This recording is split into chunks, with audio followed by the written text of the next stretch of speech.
What's good everyone, it's Fizzy here. We're back again with another video. So in today's video, I'm going to be showing you guys how to mix your beats. I'm going to try break it down as much as I can.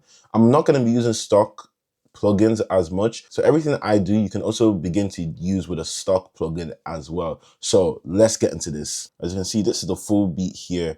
Not too much going on. It's a very simple beat. So I actually really do like this beat. So what I'm now going to do is I'm just going to show you like the main chorus section of it.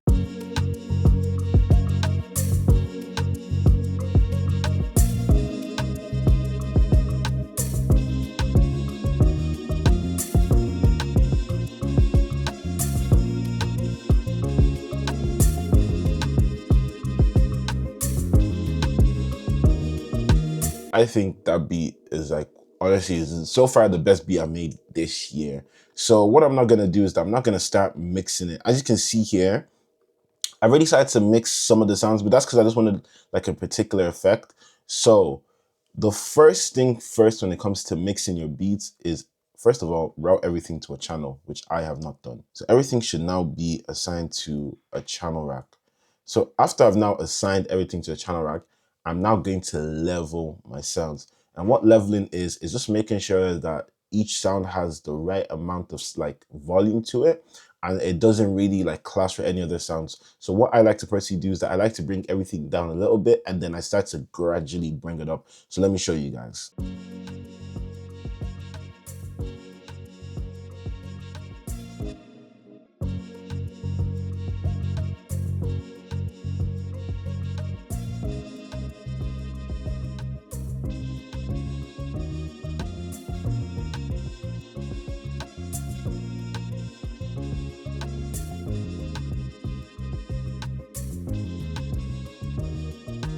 So I'm happy with the leveling. So what I'm now going to do is that I'm now going to pan. And what a pan is doing is just basically pushing the sound either to the left or to the right. So that's what I'm going to do.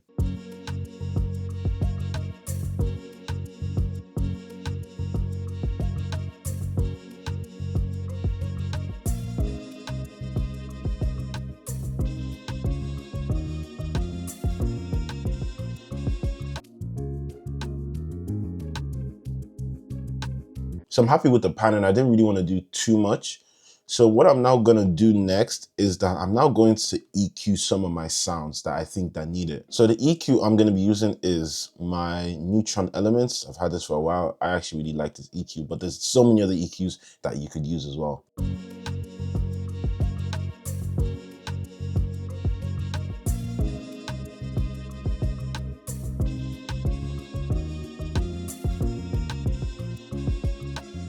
So I'm now going to also add an EQ on the bass. So I really want to cut out some of the high on like the bass, and then I also want to increase some of the low end as well.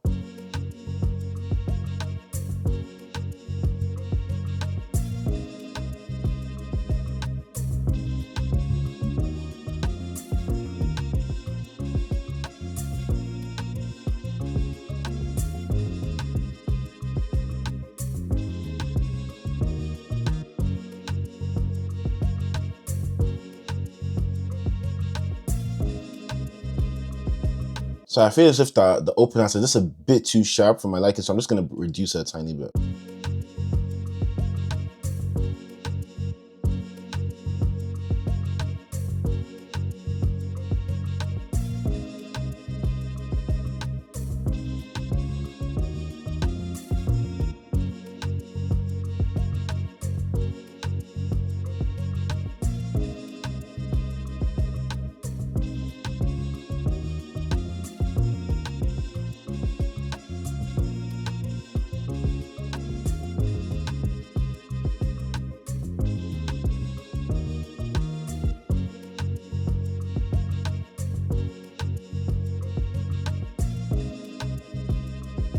So liking the sound of everything so far. So what I can now start to do is like maybe add in some effects, such as like, you know, a reverb and all these other type of things.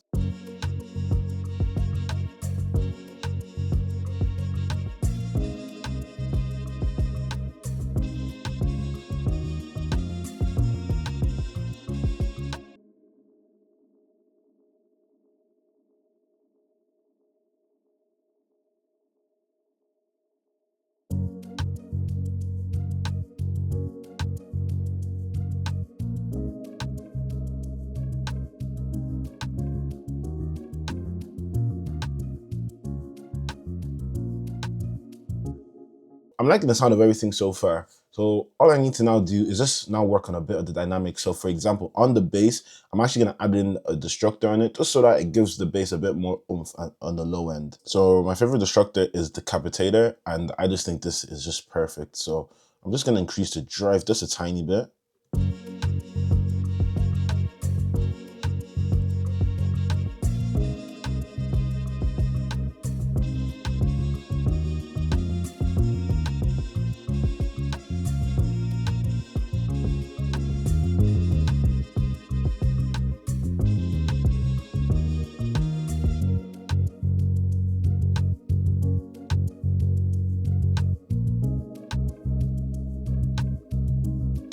And I'm just gonna add in a bit of transient shaper onto the kick.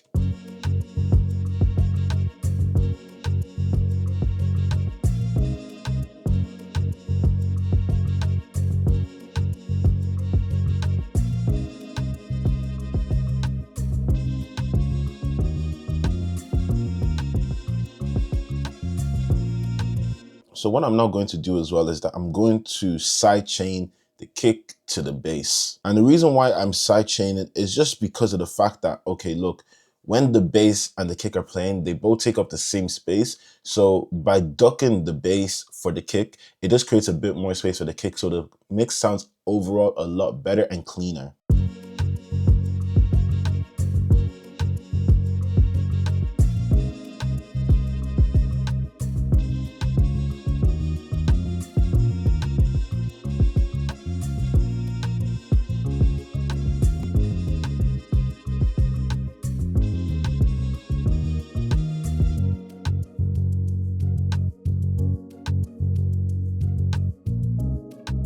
That's more or less everything that I need to add in for the mixing. There's actually nothing else much I need to add in there. I think that's actually a really calm mix. I'm liking the levels of everything. And just for context, I'll show you guys what I added into like the ones I already mixed in earlier. So for my horn sound, which is like my sample, I have a neutron, and I got rid of a lot of the low end and I increased some of the mid to highs. And then I then added an echo boy, but then I also then decreased it, just the mix a tiny bit so that it's not too, like there's not too much of a delay.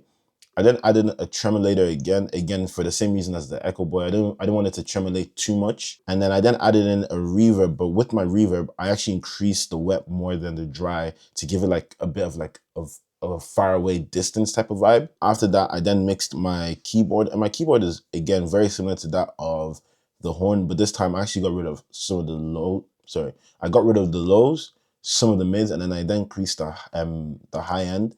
And then I just then added in of Echo Boy again for full effect again. And then next was this guitar sound here. And I then added in an EQ. So I got rid of some of the lows. I got rid of the low, some of the low mids, and then some of the high end as well. And then I then added in a tremolator. And then from my tremolator, I then added in a reverb. And again, I added in more wet signal than the dry signal. And what a wet and dry signal is a dry signal is the original sound, whereas the wet signal is the sound after the effect. So if you have more wet than dry, typically what then happens is that what you've done to that sound, so for example, in this case, it's a reverb, you're going to produce more of the reverb sound than the original dry sound, if that makes sense to use. Then next, I then have a pan man. So it's going from left to right. And yeah, that's everything I've now mixed in. So now that we're done with the mixing, we're now about to move on to the mastering. In here, I just have Edison. I just have that in for the fact of I was actually trying to record my sample earlier. So I can actually delete that. I'm now going to do now is I'm now going to now master my beat.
what I've done to the master so far is that I decreased some of the low end.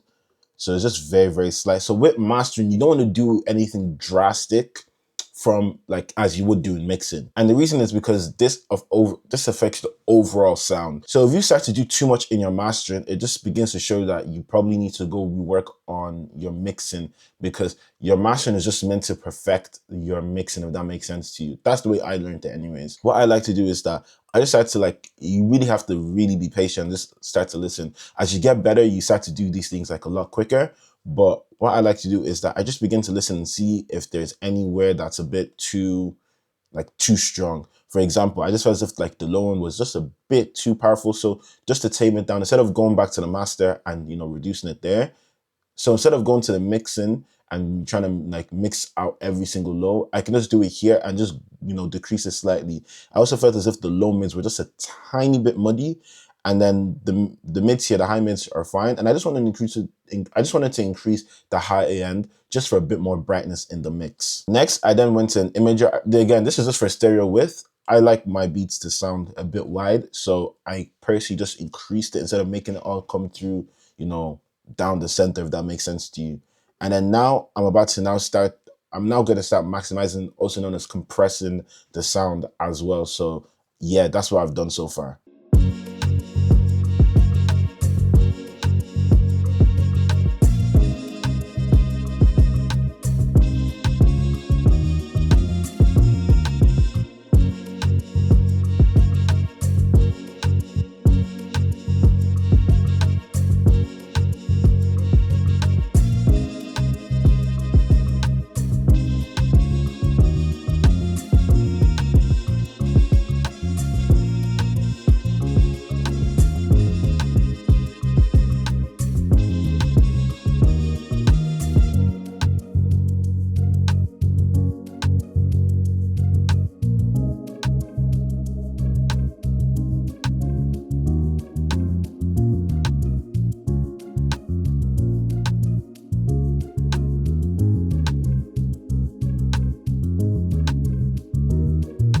So I'm now done with my mastering. So with that now, I'm now fully complete my mixing and mastering stage of my beat and everything. So I'm gonna want to run it by you guys again. First step is put everything into a channel rack. After you put everything into your channel rack, begin to level your sounds, which is just making sure that, you know, the sound isn't more stronger, too powerful, like how you imagine it type of thing. Next, you then begin to EQ. I personally start off with an EQ because once you add in your EQ, it then affects the sound down the channel, if that makes sense to you. After my EQ, I then begin to add in my effects. So then, you know, whether that be a reverb, you know, a delay, whatever you want. Then after that, I then begin to control the dynamics. So maybe add in a limiter, you know, side chaining, decapitator, and all these other type of things. And after you're happy with that, you then begin to go to your mastering. Personally, I like to use ozone elements. There's so many other things that you could do, but the very basic thing is it goes off with the EQ, then a compressor, and then if you like some stereo width, you can add in your stereo width before the compressor, in my personal opinion. So that's how I personally would do my mastering. Then you can, you know, just add in other compressors here and there, however you see fit. But yeah, that's it from me, everyone. I hope you guys like the beat. And yeah, make sure to comment down below what you think of the beat as well. And yeah, that's it from me. Peace.